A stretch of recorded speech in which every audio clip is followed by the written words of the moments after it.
Praise the Lord.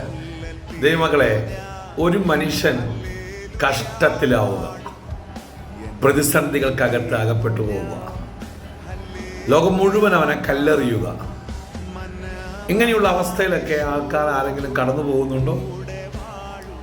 സാമ്പത്തിക പ്രശ്നം ഒരു ഭാഗത്ത്, മറ്റുള്ള വ്യത്യസ്തമായ പ്രതിസന്ധികൾ ഒരു ഭാഗത്ത്, ജനം മുഴുവൻ കല്ലെറിയുവാൻ തക്കവണ്ണമുള്ള സാഹചര്യങ്ങൾ ഒരു ഭാഗത്ത്, ഇങ്ങനെയുള്ള അറ്റ്മോസ്ഫിയറിനകത്ത് ഇനി എന്ത് ചെയ്യണമെന്നറിയാതെ ആരെങ്കിലും എന്നെ കേൾക്കുന്നുണ്ടോ?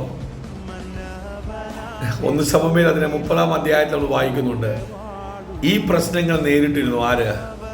ദാവീദ് ഈ പ്രശ്നങ്ങളെല്ലാം നേരിട്ടിരുന്നു. പക്ഷേ നമ്മൾ വായിക്കുന്നു 1 ശമൂവേൽ അതിൻ്റെ 30-ാം അധ്യായത്തിൻ്റെ 6-ാമത്തെ വാക്യം, ദാവീദോ യഹോവയിൽ ധൈര്യപ്പെട്ടു. ഈ പകൽ ഞാൻ നിങ്ങളോട് ദൂത് പറയാം. പ്രതിസന്ധികൾ, കല്ലേറുകൾ, പ്രതികൂലങ്ങൾ, നിങ്ങൾക്കൊന്ന് യഹോവയിൽ ബലപ്പെടാൻ പറ്റുമോ? യഹോവയിൽ ഒന്ന് ധൈര്യപ്പെടാൻ പറ്റുമോ? കർത്താവ് നിങ്ങളെ സഹായിക്കും. God bless you.